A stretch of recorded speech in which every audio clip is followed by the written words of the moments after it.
ఎదుర్కొన్న మాట తప్పని మడమ తిప్పని నాయకురాలుగా మన నాయకురాలు సోనియమ్మ తెలంగాణ రాష్ట్రాన్ని ఇచ్చి ఇవాళ తెలంగాణ రాష్ట్రంలో ఎంతో మంది తల్లులు తమ బిడ్డలు తెలంగాణ కోసం ఆత్మ బలిదానం చేసుకుంటుంటే ఆ తల్లుల కడుపు కోత తెలిసి ఒక బిడ్డను కోల్పోతే తల్లికి ఎంత దుఃఖం ఉంటుందో సోనియమ్మకు తెలుసు.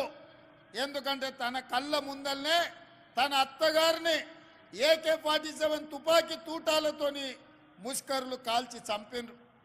తన భర్తను తమిళనాడులో ప్రజల మేలు కోసం పర్యటనకు పోతే మానవ బాంబులై రాజీవ్ గాంధీ గారిని బలి తీసుకుంటే కళ్ళ ముందు భర్తను కోల్పోయిన దుఃఖంతో ఇద్దరి చిన్న బిడ్డలను ఒళ్ళో పెట్టుకొని ఈ దేశానికి నాయకత్వం ఇవ్వాలి, ఈ దేశంలో ఎవరి కుటుంబం కూడా కుటుంబ సభ్యులను కోల్పోవద్దు, ఆ దుఃఖం ఎవరికి ఉండొద్దు అని ఆలోచన చేసింది మన నాయకురాలు సోనియమ్మ.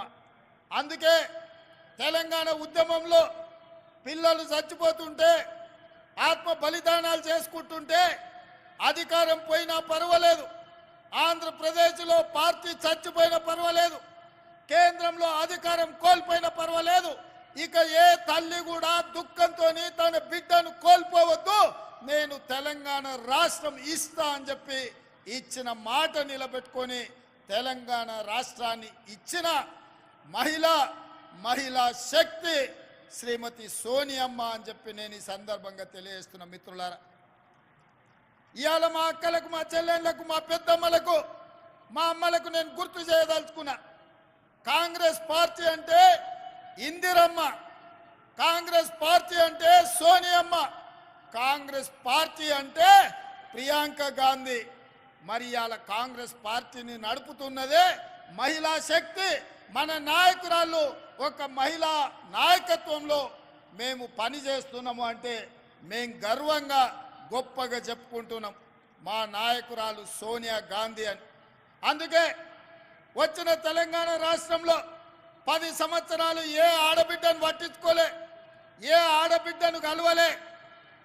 ఆనాటి ముఖ్యమంత్రి ఆడబిడ్డలు ఎట్లున్నారని అడగలే, మహాలక్ష్మి గ్రూపుల పరిస్థితి చూడలే, మీకు పావుల వడ్డీ ఇయ్యలేదు, సున్నాకు వడ్డీ గురించి మాట్లాడలేదు, మీ సంఘాలను దివాలా దీపించి మీ ఉసురు తలిగింది కాబట్టే ఇవాళ ఉద్యోగం ఊడిపోయి ఫామ్ హౌస్లో వండుకున్నాడు.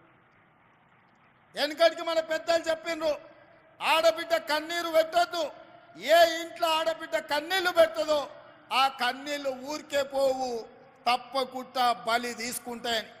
అందుకే తెలంగాణలో ఉన్న ఆడబిడ్డలు 10 సంవత్సరాలు కష్టాలలో కన్నీళ్లలో కేసీఆర్ కనికరం లేక సంఘాలను దివాలా దీపిస్తే ఆడబిడ్డలందరూ కంకణం కట్టుకొని కేసీఆర్ను బండకేసి కొట్టిండ్రు, 100 మీటర్ల గోతి తీసి పాతి పెట్టిండ్రు.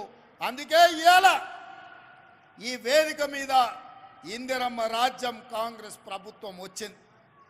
ఇవాళ కాంగ్రెస్ అధికారంలో ఉంది అని అంటే మీ